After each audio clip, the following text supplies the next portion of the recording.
बंसी विभूषित करान नवनीत दाभात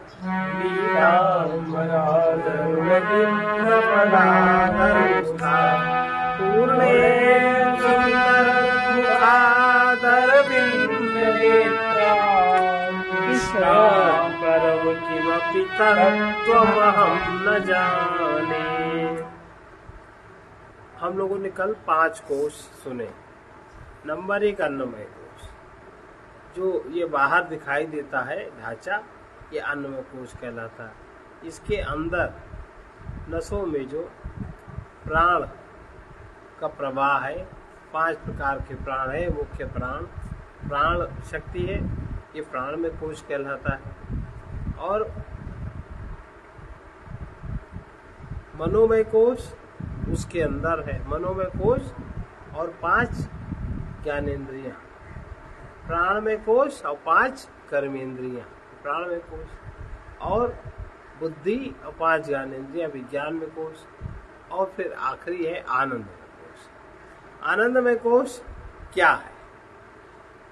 ये जो कारण शरीर है, कारण शरीर को ही आनंदमय कोश कहते हैं, जो अविद्या में स्थित मलिन सत्व है। एक शुद्ध सत्व है, शुद्ध सत्व, एक मलिन सत्व जिसमें तमोगुण रजोगुण उस अनुपात में मिला है, और जिसकी प्रिय आदि वृत्तियां हैं, प्रिय मोद और प्रमोद। आनंदमय कोश उसी को कहते हैं। कारण शरीर को ही आनंदमय कोश कहते हैं। इस स्थूल और सूक्ष्म शरीरों का जो हेतु होने के कारण कारण शरीर कहलाता है, वही सुख की प्रचुरता के कारण आनंदमय कोश। वह सुख ही सुख है, अज्ञान जनित वहां सुख ही सुख है। तो अब सुख की प्रचुरता के कारण आनंदमय कोश कहलाता है। ये अविद्या जनित है। जितना व्यक्ति अविद्यावान, उतना वो पदार्थ आदि पाके प्रसन्न होता है, उतनी वो खुशियां मनाता है। और जितना जिसको ज्ञान, उतना वो संतुलित रहता है। आनंदमय कोश ये अविद्या जनित है। सुषुप्त अवस्था में हम सब इसी में सीमित हो जाते हैं। ये बुद्धि से भी अधिक सूक्ष्म है, और बुद्धि में उसमें अंतःव्याप्त उसका आत्मा है। आनंदमय कोश मलिन सत्व से निर्मित है, माने सत्वगुण, रजोगुण, तमोगुण, तीनों बराबर बराबर मात्रा में आनंदमय कोश। अब जो व्यक्ति रूप से बट गए, तो व्यक्तियों में कारण शरीर सबके अलग अलग होते हैं। आनंदमय कोश भी अलग अलग होता है, क्योंकि जिसमें किसी में बहुत तमोगुण, तो उसके तमोगुण की झलक उसके स्थूल शरीर में मिलती है, रजोगुण की झलक भी मिलती है, सत्वगुण की झलक भी मिलती है। स्थूल शरीर सूक्ष्म शरीर उसी प्रकार का होता है। सत्व गुण में रजस और तमस का मिश्रण हो जाने से ये मलिन हो जाता है। इस मिश्रण का अनुपात अनेक प्रकार का हो सकता है। अब कर्म के प्रभाव से व्यक्ति जैसा कर्म करता है कर्मेंद्रियों के द्वारा, उसमें परिवर्तन भी होता है, कारण शरीर भी बदल जाता है, और इसे वासना पुंज भी कहते हैं। सत्व में रजस और तमस के मिश्रण से उत्पन्न हुई मलिनता आवरण का काम करती है। सत्व गुण में रजो तब मिला है तो फर्क पड़ गया, तो उसमें सत्व गुण में आवरण आ गया ना, पर्दा सा आ गया, शुद्ध सत्व नहीं अनुभव में आता। यह आवरण बुद्धि में, उसके बाद है बुद्धि, ये कारण सही के नीचे आत्मा, वो आवरण ही बुद्धि में आत्मा का ज्ञान प्रकाशित नहीं होने देता। आत्मा फिर कारण शरीर अगर शुद्ध सत्व हो तो ज्ञान आ जाए, और उसमें मलिन सत्व है तो बन गया आवरण, और वासनाओं का पुंज वहां है ही है, तो वो बुद्धि में आत्मा का ज्ञान प्रकाशित नहीं होने देता। इसलिए इस मलिन सत्व के वासना पुंज, जो मलिन सत्व है, वो जो वहां वासना पुंज है, जो चित्त है, इसका स्थान चित्त है, इसको वासना पुंज को ही अविद्या कहते हैं। इससे उत्पन्न हुई और इसके नियंत्रण में, इससे जो उत्पन्न हुई और इसके नियंत्रण में जो रहने वाली बुद्धि है, इसके वासना पुंज, उसमें जो उत्पन्न हुई बुद्धि, जो बुद्धि इसके नियंत्रण में रहने वाली बुद्धि में आत्मा का शुद्ध रूप से अनुभव नहीं होता। उसमें जो वासनाएं हैं, बुद्धि उन्हीं वासनाओं के खोजबीन पूरा करने में लगी रहती। आत्मा का सत्य उसको अनुभव नहीं होता। सुषुप्त अवस्था में कोश स्पष्ट और अलग अनुभव में आता है। इसको आनंदमय इसलिए कहते हैं कि व्यक्ति की जागृत और स्वप्नावस्था में कुछ भी दशा हो, चाहे वो धनी हो या दरिद्री हो, स्वस्थ हो या रुग्ण हो, युवा हो या वृद्ध हो, एक बार सुषुप्त में पहुंचने पर सबको एक समान अचल शांति और अचल सुख का अनुभव होता है, क्योंकि अन्य दो अवस्थाओं में प्राप्त होने वाली विक्षेप इस कारण शरीर में विक्षेप नहीं रहते। आनंदमय कोश का आनंद भी शुद्ध आत्मा का आनंद नहीं है। अविद्या की उपाधि में ये प्रिय, अब जो वासना है उसकी प्रारब्ध जन्य आगे आ रही, चित्त में ऊपर आ गई, उसमें प्रियता, प्रिय तो आत्मा कारण है, उसमें उन वासनाओं से में की पूर्ति में प्रियता, चाह उनकी होती है, और जब वो प्राप्त हो जाती है तब वो मुदित होता है, उसका मन मिल गया, और जब वो उसको भोग लेता है तब इंद्रियों सहित उसको प्रमोद प्राप्त होता है। ये सुख की तीन वृत्तियां हैं। यहाँ ये स्पष्ट कर देना चाहिए कि जो भी इसके द्वारा लौकिक सुख प्राप्त होता है, लौकिक सुख की प्राप्तता ये वृत्ति जन्य है।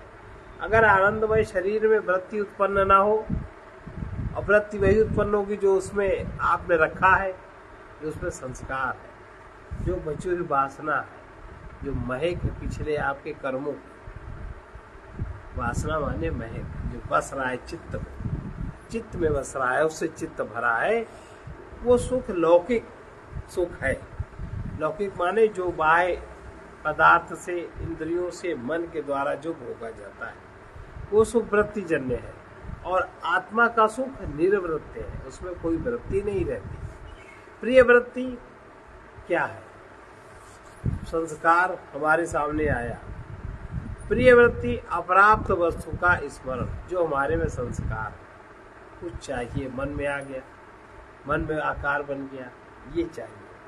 अब वो मन ने इंद्रियों से कहा चलो बाहर खोजो ये वस्तु, बाहर खोज गई, उससे मिलती जुलती मिली, फिर वो मन में आ गई, सब एक साथ हो गई, पांच इंद्रियों के पांचों विषय, और उसे बुद्धि ने छाटा बीना, और बुद्धि ने तुरंत चित्त को अनुभव किया कि ये क्या भोगा हुआ है, हाँ पहचान हो गई, यही ठीक है। अप्राप्त वस्तु का स्मरण में सुख अनुभव कराती है प्रिय वृत्ति। अब यही चाहिए।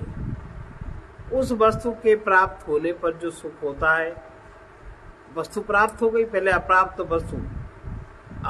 वस्तु का स्मरण हुआ तो सुख हुआ। कुछ चीज चाहिए होती सुख होता है ना, और फिर उस वस्तु को प्राप्त होने पर जो सुख होता है उसको मोद वृत्ति कहते हैं। प्राप्त वस्तु का जब इंद्रिय भोग होता है, और कोई भोग नहीं होता, पांच इंद्रियों से ही भोग होता है। प्राप्त वस्तु का जब इंद्रिय भोग होता है तो जो सुख होता है वही प्रमोद वृत्ति।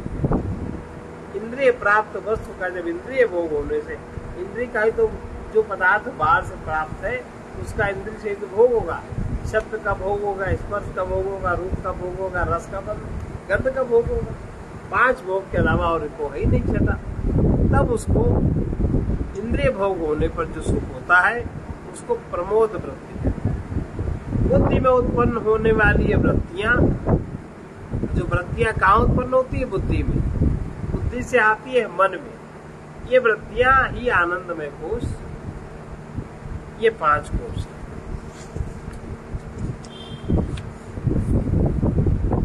अब हम लोग पढ़ रहे हैं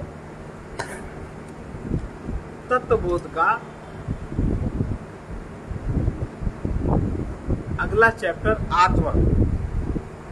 जो पीछे जो आत्मा की परिभाषा पढ़ी थी, आत्मा किसे कहते हैं? स्थूल सूक्ष्म कारण शरीराद व्यतिरिक्ता पंचकोशातीता सन अवस्था त्रय साक्षी सच्चिदानंद स्वरूपा सन यह तिष्ठति सा आत्मा। तो अब हम लोग पंचकोश तक आ गए, 3 शरीरों तक आ गए, पढ़ चुके। अब आत्मा तरही का ये तो हम लोगों ने जान लिया। अब इस सब में आत्मा क्या है, आत्मा को तो नहीं जाना। आत्मा की परिभाषा पंचकोशातीता सन और 3 शरीर से जो अलग सच्चिदानंद स्वरूपा सन यह तिष्ठति सा। तो आत्मा तरही कहा, तो फिर आत्मा क्या है? तो फिर आत्मा क्या है? सच्चिदानंद स्वरूप आत्मा, सच्चिदानंद स्वरूप आत्मा। आत्मा सच्चिद और आनंद स्वरूप है। एक परिभाषा, सत जो सदा एक सा रहता है, चित जो चैतन्य सदा एक सा रहता है, आनंद जो आनंद सदा एक सा रहता है, ज्यादा कम नहीं। ग्रंथ के प्रारंभ में साधन चतुष्टय बताने के बाद तत्व विवेक प्रारंभ किया था। वहां कहा गया था कि आत्मा का ज्ञान ही तत्व विवेक है। वहां आत्मा का परिचय देते हुए कहा गया था कि ये 3 शरीर से पृथक, पंचकोशों के अतीत और तीनों अवस्थाओं का जो साक्षी सच्चिदानंद स्वरूप है वही आत्मा। फिर से आत्मा परिभाषा दोहराओ, याद है किसी को? स्थूल सूक्ष्म कारण शरीराद व्यतिरिक्तः, स्थूल सूक्ष्म कारण शरीराद व्यतिरिक्तः तीता सन पंचकोशातीता सन अवस्थात्रय साक्षी, अवस्थात्रय साक्षी सच्चिदानंद स्वरूप सन, सच्चिदानंद स्वरूप सन। या तिष्ठति सा आत्मा, या तिष्ठति सा आत्मा। अब 3 शरीर, पंचकोश, 3 अवस्थाओं का वर्णन भी हो गया। इनमें से कोई भी आत्मा नहीं है।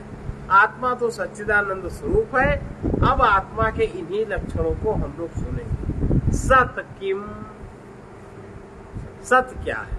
सत किसे कहते हैं?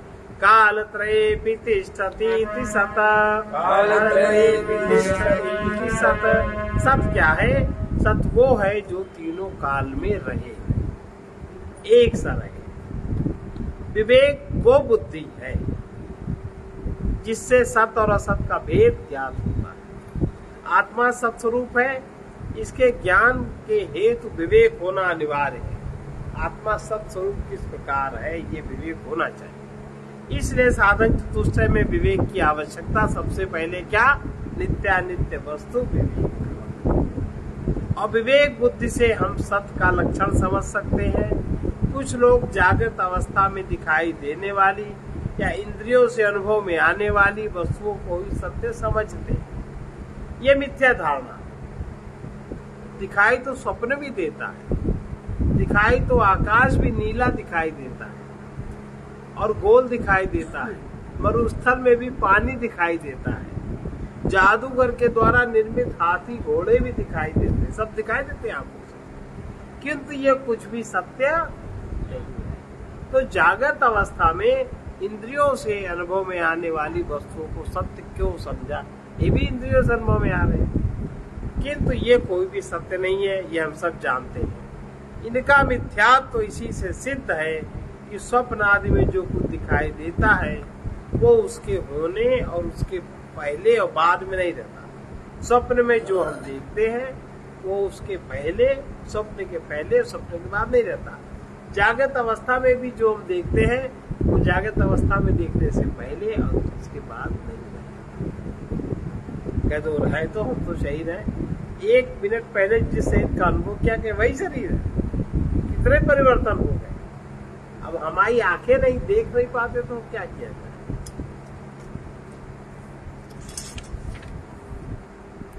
सत्य वही है जो तीनों कालों में विद्यमान रहे। भूतकाल में जो वस्तु थी अब भी है उसी प्रकार की और भविष्य में भी वैसी ही जो रहेगी, नष्ट नहीं होती, जो कभी नष्ट नहीं होती वही सत्य है। मिट्टी और घड़े के दृष्टांत में हम स्पष्ट रूप से देख सकते हैं मिट्टी तो तीनों कालों में है, इसलिए सत्य है। कुंभकार ने जब घड़ा बनाया तब घड़े की उत्पत्ति हुई, किससे हुई? मिट्टी से। और उसके पहले घड़ा मिट्टी में नहीं था। वर्तमान में जो दिखाई दे रहा है, लेकिन टूट जाएगा तो भविष्य में नहीं रहेगा। इसलिए घड़ा असत है और मिट्टी सत है। मिट्टी जब घड़ा बनाया तब भी था, जब घड़ा बीच में आकार रूप में है तब भी मिट्टी में ही है वो आकार, और जब घड़ा टूट जाएगा मिट्टी तब भी इसी प्रकार रहेगा। ऐसे ही आत्मा जब शरीर उत्पन्न हुआ, शरीर जब बने, तीनों शरीर बने, पंचकोश बने, तब भी वो चेतन था, चेतन में ही बने, चेतन के द्वारा ही बने। और जब शरीर है तब भी वो उसी प्रकार का है, अनुभव कर रहा है। हाथ टूटा, पैर टूटा, मन टूटा, दुखी हुआ, हम मरे, अनुभव कर रहा है चेतन, है ना। और जब शरीर गिरा या मन गिरा, कोई समाधि में गया, तब भी वो है, अनुभव कर रहा है कि अब जो बनाया था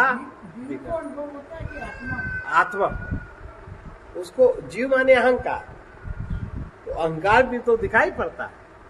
तो वो गिरा, अब सच्चिदानंद स्वरूप स्थित है, पुनः बनेगा। जो उसके अंदर बीज है, चित्त जो स्थित है, फिर वही बनाएगा जो जो जो आकार उसमें स्थित है, फिर बन के खड़ा हो जाएगा। तो ये जो, इसीलिए घड़ा फूटने पर नहीं रहेगा, इसलिए वो असत है। आत्मा वो वस्तु है जो समस्त जगत की रचना के पूर्व था, अब भी है, और जो भी रचना हुई, रचना का संचालन आत्मा के ही द्वारा हो रहा है, परिवर्तन उसी के द्वारा हो रहा है, धारण उसी के द्वारा हो रहा है। वरना ऐसे हम लोग बैठे तो शरीर को कौन धारण किए?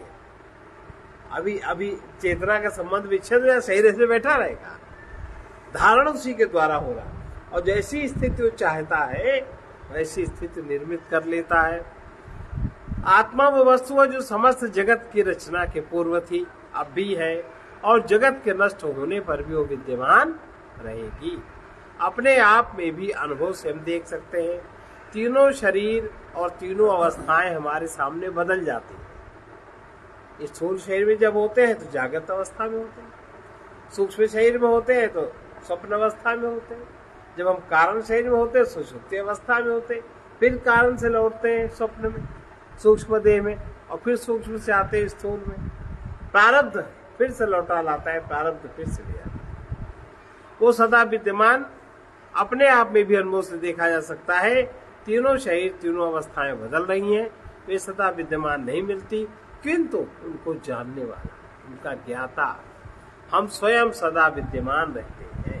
अब हम उसी के प्रति जागृत, हमारा अहंकार जो जीव है वो उसके प्रति जागृत नहीं है, आत्मा के प्रति जागृत नहीं है।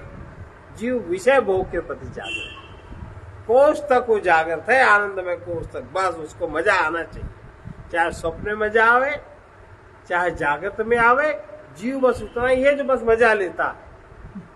अहंकार, इसके आगे वो नहीं कुछ जानता, वो सदा विद्यमान नहीं रहती, किंतु उनका ज्ञाता, हम स्वयं सदा विद्यमान रहते हैं। हम जीव को भी जानते हैं, अपना अभाव हम कभी अनुभव नहीं करते, हम नहीं है, किसी क्षण अनुभव नहीं, मृत्यु होने के बाद भी अनुभव नहीं होता कि हम नहीं है, मृत्यु होने के बाद भी अनुभव नहीं होता हम नहीं है।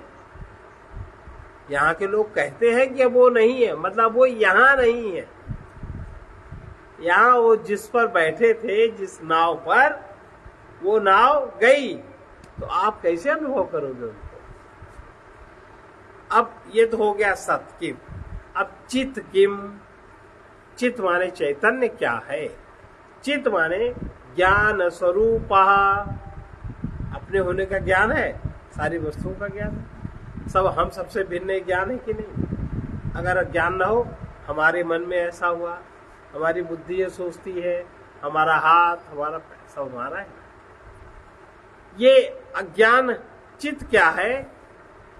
चित चित चित किम ज्ञान स्वरूप, ये ज्ञान स्वरूप है। आत्मा चित स्वरूप है। हम सब अपने को चेतन अनुभव करते हैं, यह चेतन आत्मा का लक्षण है। इसी चेतना के प्रकाश में बुद्धि मन इंद्रियां किसी भी वस्तु का ज्ञान ग्रहण करती हैं। इस चेतन के प्रकाश में जो इंद्रियां आदि काम करती हैं, इसी के प्रकाश में सब ग्रहण करती हैं। सुषुप्ति या समाधि के समय जब इन सब का लय हो जाने पर भी चित स्वरूप आत्मा निरंतर विद्यमान रहता है, जो समाधि को अनुभव करता है। इस समय हम अपने ही प्रकाश में अपनी सत्ता का सर्वत्र अनुभव पाते हैं।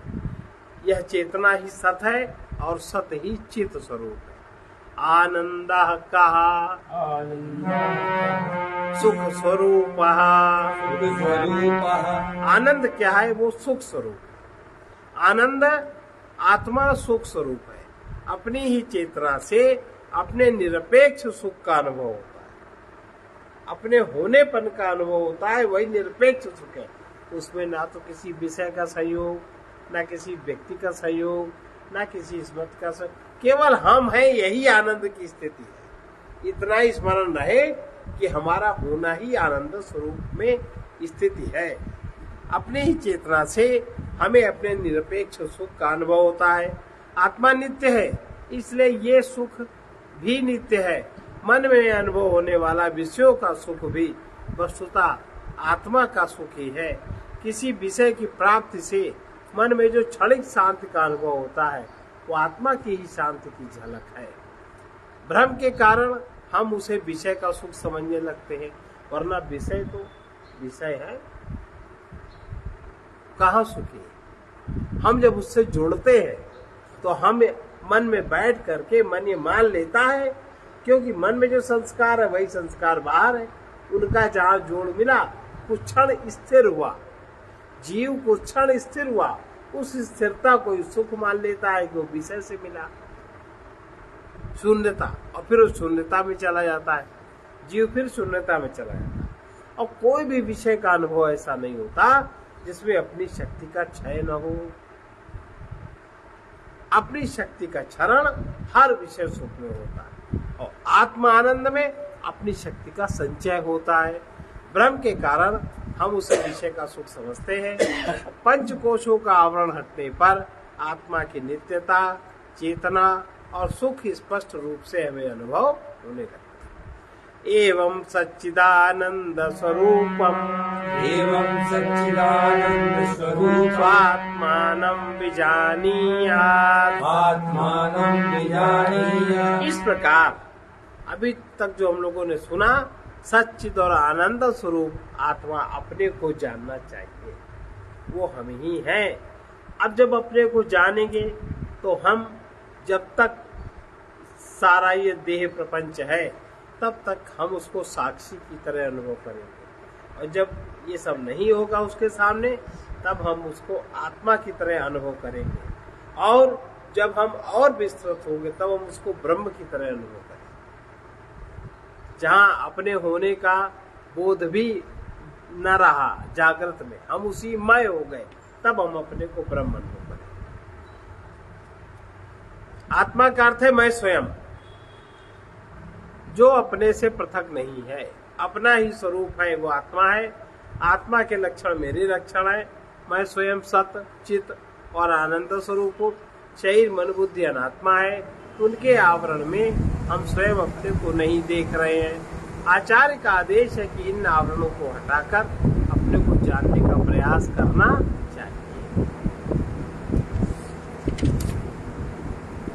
अब अगला अध्याय है जगत की रचना। ये हम लोग कल देखेंगे, ताकि अध्याय व्यवस्थित हो।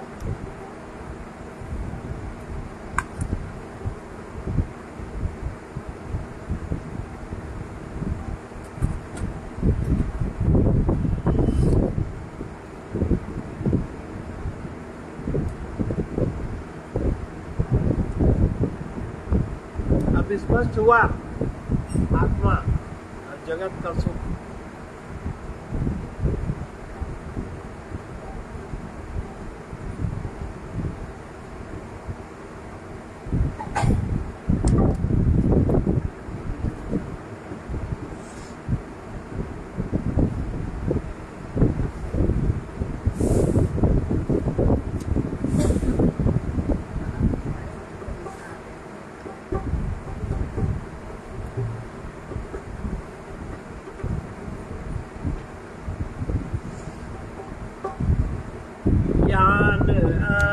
अद्वय जब प्रकाशित ज्ञान अद्वय जब प्रकाशित वही भगवत अवतरण है, वही भगवत अवतरण है। तभी दर्शन सुलभ होता, कभी दर्शन सुलभ होता। सूत जब अंतःकरण है, योग जब अंतःकरण है, ज्ञान अद्वय जब प्रकाशित ज्ञान अद्वय जब प्रकाशित आत्मा आनंदमय है, आत्मा आनंदमय है, सर्वमय है नित्य चेतन, सर्वमय है नित्य चेतन। अहंकार विमूढ़ सुख दुख अहंकार विमूढ़ सुख दुख भोक्ता है संग तन मन, भोक्ता है संग प्रेम में गलता पिघलता, प्रेम में गलता जबकि श्रद्धा युक्त शरण है, जबकि श्रद्धा युक्त शरण है। ज्ञान अद्वय जब प्रकाशित, ज्ञान अद्वय जब प्रकाशित वही भगवत अवतरण है, वही भगवत अवतरण है। अहंकार विमूढ़ माने अहंकार ही विशेष रूप से अटका हुआ रहता है मन की वृत्तियों में, मन की कामनाओं में, उसके सुख में अहंकार अटका रहता है। और वही तन के साथ और मन के साथ सुख और दुख का भोक्ता बनता है। कौन? अहंकार। अब ये अपनी स्थिति का वर्णन कर रहा है। मैं ही खुद खोया हुआ था, मैं ही खुद खोया हुआ था। लोग कहते हैं जब से महाराज जी प्रकट हुए तब से उन्हें ज्ञान था, और उन्हें क्या अनुभव, वो क्या कह रहे हैं? सत्य लोग नहीं देखते। मैं ही खुद खोया हुआ था, मैं ही खुद खोया हुआ था, खोज में ही जब तुला था, खोज में ही जब तुला अनदिखा आनंद का ये, अनदिखा आनंद का ये द्वार तो सब दिन खुला था, द्वार तो सब दिन खुला था। यहाँ मिटता ज्ञान में, यहाँ मिटता ज्ञान में अज्ञान का जो आवरण, ज्ञान का जो आवरण है तभी दर्शन सुलभ होता, तभी दर्शन सुलभ होता। शूद्र जब अंतःकरण है, योग जब अंतःकरण है, कौन हमको जानता था, कौन हमको जानता था, चरण में आने के पहले। शरण में आने देखो के पहले। लोग अपनी कल्पना करते किसकी शरण, अहंकार किसकी शरण में आता है?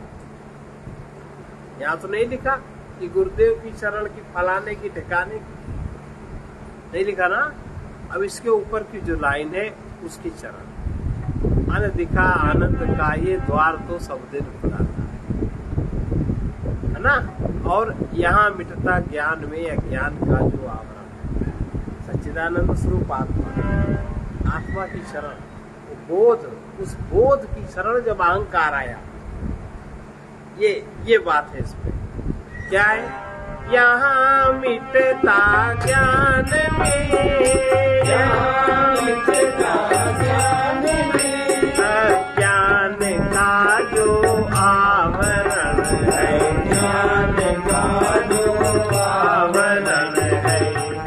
दर्शन सुलभ होता, कभी दर्शन सुलभ होता, झूठ जब अंतःकरण है, झूठ जब अंतःकरण है, ज्ञान अद्वय जब प्रकाशित, ज्ञान अद्वय जब प्रकाशित, कौन हमको जानता था, कौन हमको जानता था, शरण में आने के पहले, शरण में आने के पहले, अब जमाना जानता है, अब जमाना जानता है, शक्ल दिखलाने के पहले, शक्ल दिखलाने के पहले, बिना अपने कुछ किए ही, बिना अपने कुछ किए, इसका मतलब अहंकार जो अभी तक कर्ता बनता था, अब अहंकार कर्ता नहीं बनता, वो तो शरण में आ गया, न कर्ता बनता न भोक्ता बनता, लेकिन फिर भी शरीर का पोषण हो रहा है। बिना अपने कुछ किए ही, बिना अपने कुछ किए, हो रहा पोषण भरण है, हो रहा पोषण भरण, ज्ञान अद्वय जब प्रकाशित, ज्ञान अद्वय जब प्रकाशित, वहीं भगवत अवतरण है, वहीं भगवत अवतरण है, वहीं सद्गुरु अवतरण है। वहीं सद्गुरु अवतरण। और क्या हुआ, जब हम आत्मा हो गए, अहंकार ने आत्मा की शरण ली और अहंकार गल गया। काहे में गल गया? प्रेम में।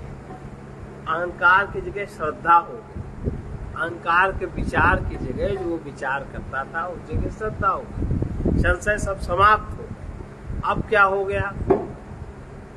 जो कहीं भी पा न सकते, जो कहीं भी पा न सकते, वो यहाँ हम पा रहे हैं, वो यहाँ हम पा रहे हैं। जो कहीं भी जा न सकते, जो कहीं भी गा न सकते, वो यहाँ हम गा रहे हैं, वो यहाँ हम गा रहे हैं। जो कहीं भी बन न सकता, जो कहीं भी बन न सकता, बन रहा वो आचरण है, बन रहा वो आचरण है। कभी दर्शन सुलभ होता, कभी दर्शन सुलभ होगा, झूठ जब अंतःकरण है, झूठ जब अंतःकरण है, ज्ञान अद्वय जब प्रकाशित, ज्ञान अद्वय जब प्रकाशित, वहीं सद्गुरु अवतरण है, वहीं सद्गुरु अवतरण है। अब ये होएगा कब? कब होता है?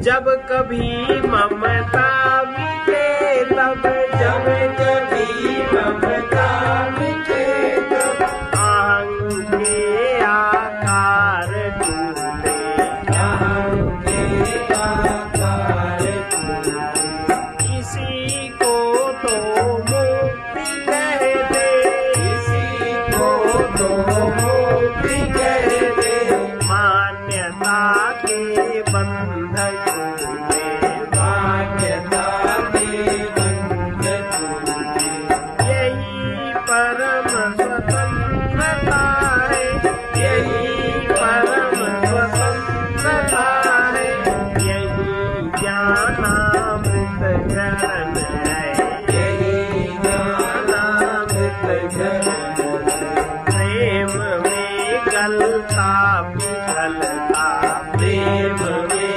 गलता पिघलता, जबकि श्रद्धा युक्त शरण है, जबकि श्रद्धा युक्त शरण है, तभी दर्शन सुलभ होगा, तभी दर्शन सुलभ होगा।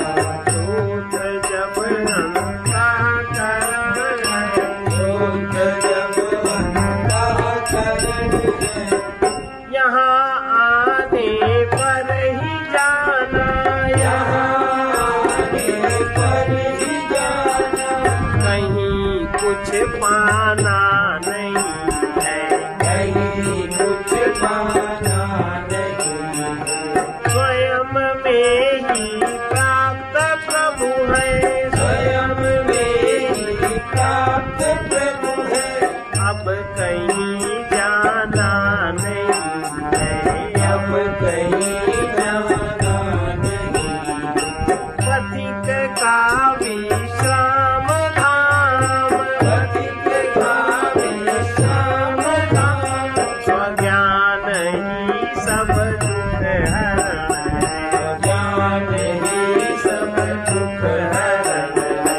ज्ञान अद्वय जब प्रकाशित, ज्ञान अद्वय जब प्रकाशित, वही भगवत अवतरण है, वही भगवत अवतरण है, तभी दर्शन सुलभ होगा, कभी दर्शन सुलभ होगा। जोत जब अंतःकरण है, सूत्र जब अंतःकरण है, परमात्मा वही है जहाँ तुम स्वयं ही ठहरो और देखो। क्या देखो? राग विराग, आसक्ति विरक्ति, मोह घृणा ईर्ष्या द्वेष, क्रोध लोभ काम, ये सभी अहंकार की संतानें हैं। जब तक अहंकार कुछ बनना चाहता है, कुछ होना चाहता है, वहां तक अज्ञान ही समझो। सर्वे भवन्तु सुखिनः, सर्वे सन्तु निरामयाः, सर्वे भद्राणि पश्यन्तु, मा कश्चित् दुःखभाग् भवेत्। कृष्णाय वासुदेवाय हरे परमात्मने प्रणतक्लेशनाशाय गोविन्दाय नमो नमः। उग्रवीर महाविष्णु, उग्रवीर महाविष्णु, ज्वलन्तं सर्वतोमुखं, ज्वलन्तं सर्वतोमुखं, निषिद्धं भीषणं भद्रं, निषिद्धं भीषणं भद्रं, मृत्युर्नमाम्यहम्। मृत्युर्नमाम्यहम्। ॐ ह्रौं जूं सः, ॐ ह्रौं जूं सः, ॐ भूर्भुवः स्वः, ॐ भूर्भुवः स्वः, ॐ त्र्यम्बकं यजामहे, ॐ त्र्यम्बकं यजामहे, सुगन्धिं पुष्टिवर्धनम्, सुगन्धिं पुष्टिवर्धनम्, उर्वारुकमिव बन्धनात्, उर्वारुकमिव बन्धनात्, मृत्योरमुक्षीयमामृतात्। मृत्योर्मुक्षीयमामृतात्। ॐ स्वः ॐ भुवः भूः, ॐ स्वः ॐ भुवः भूः, सः जूं ह्रौं भूः। ॐ सः जूं ह्रौं असतो मा सद्गमय, तमसो मा ज्योतिर्गमय, मृत्योर्मामृतम् गमय। ॐ पूर्णमदः पूर्णमिदं पूर्णमुदच्यते पूर्णस्य पूर्णमादाय पूर्णमेवावशिष्यते। ॐ शान्ति शान्ति शान्ति।